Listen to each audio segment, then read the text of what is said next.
Daniel W. Drezner is a professor of international politics at the Fletcher School of Law and Diplomacy at Tufts University and a regular contributor to PostEverything.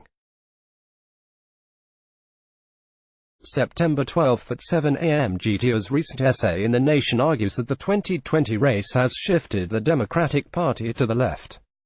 This can be seen with the profusion of progressive policy ideas. The policy chops of the leading 2020 Democrats are ostensibly stealing a page from progressive think tanks. Warren and Sanders have yanked the conversation, and the party, sharply to the left.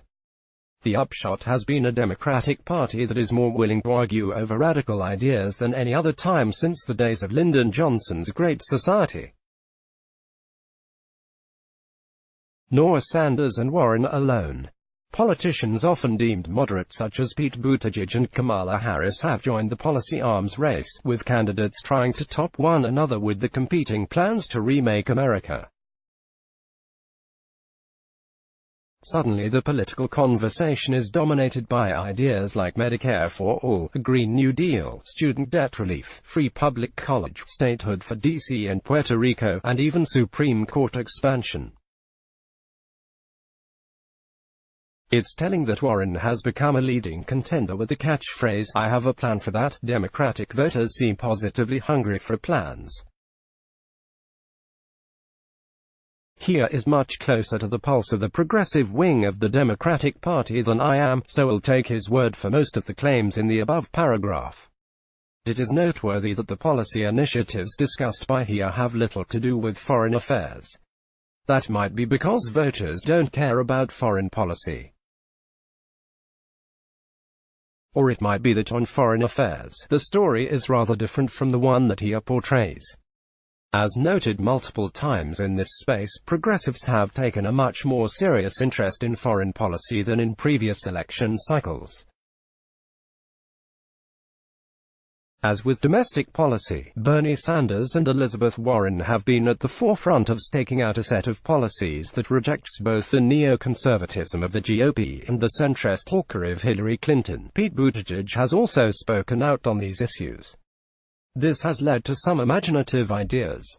But I am not convinced that Democrats are gravitating to where Warren and Sanders sit on foreign policy. To understand what I mean, let's take a gander at the Chicago Council on Global Affairs' just released report, Rejecting Retreat. Full disclosure, I am on the Foreign Policy Advisory Board that consulted with and provided feedback to the survey team. My Post colleagues Scott Clement and Dan Bells have already written about the survey, as has my fellow opinion writer Max Boot. Here's a quick video summary. What stands out in particular from the survey data is how gosh darn keen everyone seems to be about international trade. Survey data from the Chicago Council on Global Affairs reveals increasing enthusiasm for trade among U.S. voters. Chicago Council on Global Affairs has Boot noted in his column, for all of Trump's vilification of U.S. trade partners, overwhelming majorities favor trade with Germany, 87%, Japan, 87%, and Mexico, 83%. 74% even support trade with China, despite or because of Trump's trade war. One of the drivers of this increased enthusiasm is that Donald Trump's GOP supporters now equate trade with Trump-approved deals. A deeper dive into the numbers, however, reveals Democrats are even more keen about trade than Republicans. According to the Chicago Council, compared with 2017, larger majorities also see trade deals as benefiting both the United States and other countries, 63% up from 51%, including majorities of Democrats, 74%, Independents, 59%, and Republicans, 54%. This comes through even more clearly in Craig Kaffour's analysis of Sino-American trade. Tariffs divide Americans sharply along party lines. 72% of Republicans support, and 71% of Democrats oppose, raising tariffs on products imported from China. Let's see that in chart form. A partisan breakdown of public attitudes about tariffs on China, courtesy of the 2019 Chicago Council on Global Affairs survey.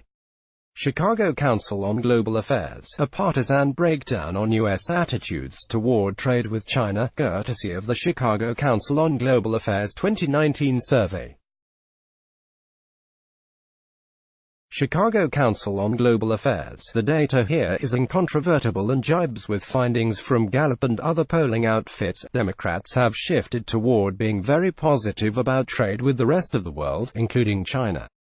One would think that this shift in public opinion, a shift that started before Trump, by the way, would prompt some of the 2020 candidate policy shops to sound more enthusiastic about trade with the rest of the world. This has not happened, however. Instead, we get rhetoric from Elizabeth Warren that looks about as protectionist as Donald Trump.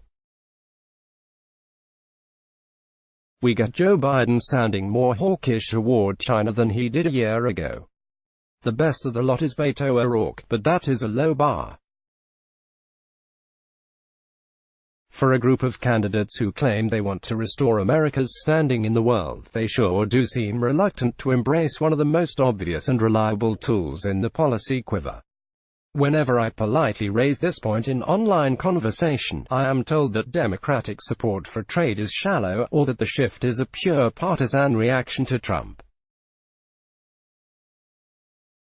Neither explanation is satisfactory. If there is a trend, it is that Democrats are more and not less enthusiastic about trade. If it is a pure partisan reaction, it seems like a smart candidate should weaponize that reaction rather than move in the opposite direction.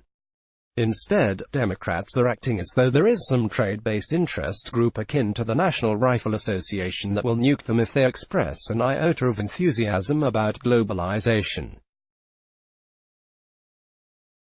This is usually the moment in a spoiler alerts column when I explain what is going on. This time, however, I've got nothing.